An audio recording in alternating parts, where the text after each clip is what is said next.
You must lie on your side. From this skewed vantage, you watch my impossible approach across the darkened roots of the corrupted shrine. It is difficult to understand what you see. A body, narrow in frame and young of face, at once familiar and alien. It bears your frame, wears your face. And these you know well enough, but how can you be picking across the ruins of the shrine when you are also prone and bleeding on its floor? I am what kneels before you. I am what cradles your cheek. I am what brings you succor in the hour of our death in my shrine, my archive, my home that I shared with you. I and you and we. You close your eyes, but you can't forget what you have seen, even as you are sure, in some churning, distant part of your brain, that you cannot have seen it. I can tell you what you're thinking in that far, unreachable part of you. That memory is bullshit anyway. And whatever it is your mind is doing now, it's merely the collapsed synthesis of a multitude of errant thoughts. You died so long ago. This vision is terrible but fleeting.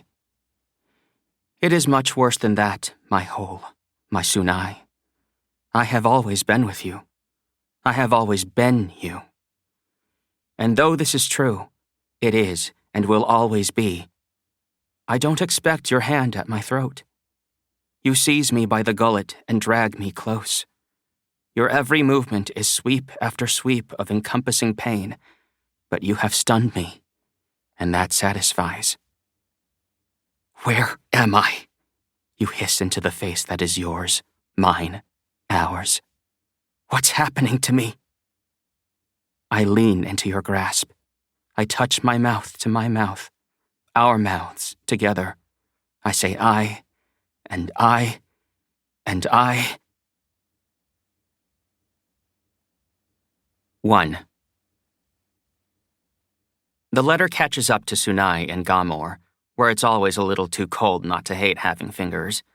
It comes by way of the auntie who runs the shabby hostel where he stows his ruck between jobs. She says the kid who dropped it off had Sunai's description. Middling short, bespectacled, faint limp, long braid, old eyeliner. The envelope isn't signed but for a scrawl across the seam. The sigil of Leaf 36, Cascade, a short poem at the end of the lay about a rain shower that becomes a waterfall that drowns a rice field and starves a village, and eons later becomes a sea. You know, consequences. The symbolism needn't be so obvious. Sunai hasn't led a life that invites people to write him, let alone figure out which city-state in all the wilds they should send their letters to. Only one person would go to the trouble. He must still be nursing the delusion that Sunai will one day try another way of living, perhaps a way involving fewer professional near-death experiences or less ill-considered sex with unscrupulous acquaintances.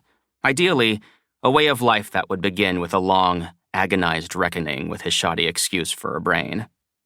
Joke's on him. Sunai isn't really alive. Yet there he perches on the edge of a thin mattress in his usual hostel room, thumb running down and up and down the sealed envelope seam. His ruck sits heavy between his booted heels, still dirty from his most recent trek across the wilds. He never stays long between jobs, just long enough to drink himself insensible and piss off another pretty man. His need to get the hell out of town has gone from pressing to urgent.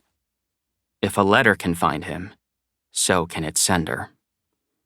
Stupid, he tells himself, as he stuffs the letter deep in his ruck, under his Wilds gear and his battered old copy of the lay. Stupid and selfish. No one's coming for him.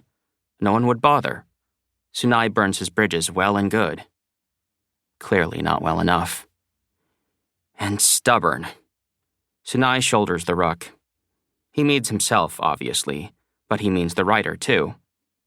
Which makes him a miserable hypocrite and irritated to boot. What a wonderful thing to know a sure cure for giving too much of a shit. He drops some pricey tamarind candies in the hostel till on his way out, gives the auntie a kiss on the forehead in exchange for a cigarette, and heads for the least reputable hermit-run tea house he can think of. He has already decided he will never see the hostel again.